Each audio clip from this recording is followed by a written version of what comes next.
A Bíblia segundo o cientista. Fatos chocantes. Ló fazia pão? Este é o canal A Bíblia segundo o cientista. Um canal no qual eu tento separar na Bíblia o que é fato do que é fé, né? O que é religião e ciência, e mostrar que dá para você conviver de forma harmoniosa com ambas as visões, tendo sensatez, deixando de ser manipulado por outras pessoas com intenções mesquinhas, e você aprende o que realmente está escrito na Bíblia. Vamos lá. Fatos chocantes. Ló fazia pão? Bem, você talvez saiba que existe o pão de Ló. E talvez deva ter já ouvido a expressão tratado a pão de Ló.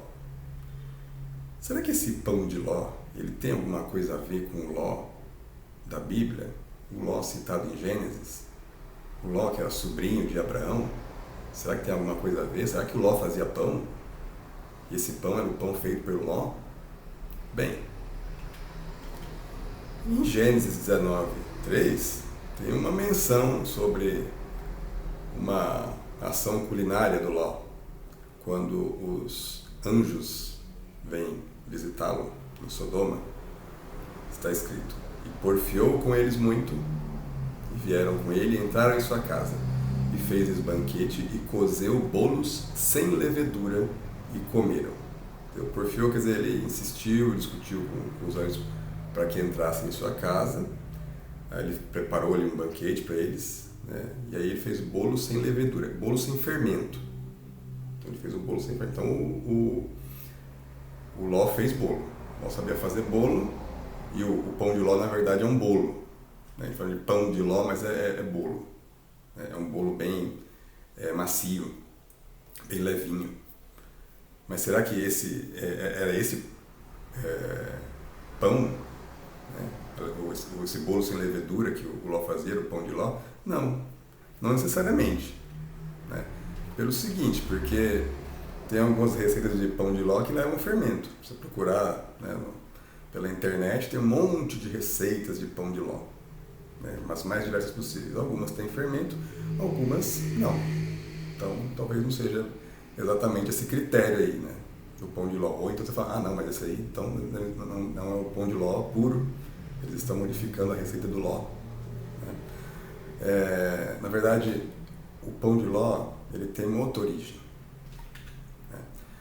Segundo o que nós encontramos na Wikipedia, né, estima-se que o pão de Ló tenha sido criado na segunda metade de 1700, quando o cozinheiro genovês Giovanni Carbona, enviado à Espanha pelo marquês Domenico Palativino, nomeado embaixador em 1747 pelo rei da Espanha, Fernando VI, presenteou o rei espanhol, por ocasião de um banquete, com um bolo extremamente leve, que designou como pão de Espanha, em homenagem à corte espanhola da época. Então, o que nós conhecemos como pão de Ló, né, é o pão de Espanha, um bolo extremamente leve, feito por um cozinheiro genovês. Aí você vai falar, tá, mas se era pão de Espanha, né, então deveria ser pão da Espanha, e não pão de Ló. Onde é que entrou Ló nessa história? Por que é de Ló em português?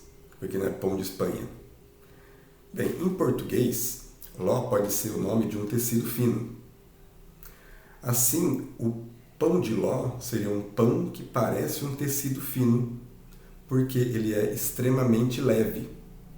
Tá? Então esse Ló não é o Ló nome de uma pessoa, não é o Ló do hebreu né, no Antigo Testamento. Na verdade, Ló não era hebreu, Ló era sumério. Ló aqui é a palavra do português mesmo, que é o tecido fino, né? Por isso que então, o pão de Ló é um pão que parece um tecido fino. Então essa é a história do pão de Ló. Não tem nada a ver com o Ló da Bíblia. Obrigado pela sua audiência. Se tiver mais curiosidades, perguntas sobre coisas, né, que estão na Bíblia, você pode escrever nos comentários para a gente colocar no nosso planejamento. Não esqueça de se inscrever no canal, de curtir o vídeo e de compartilhar com seus amigos. Obrigado pela sua audiência.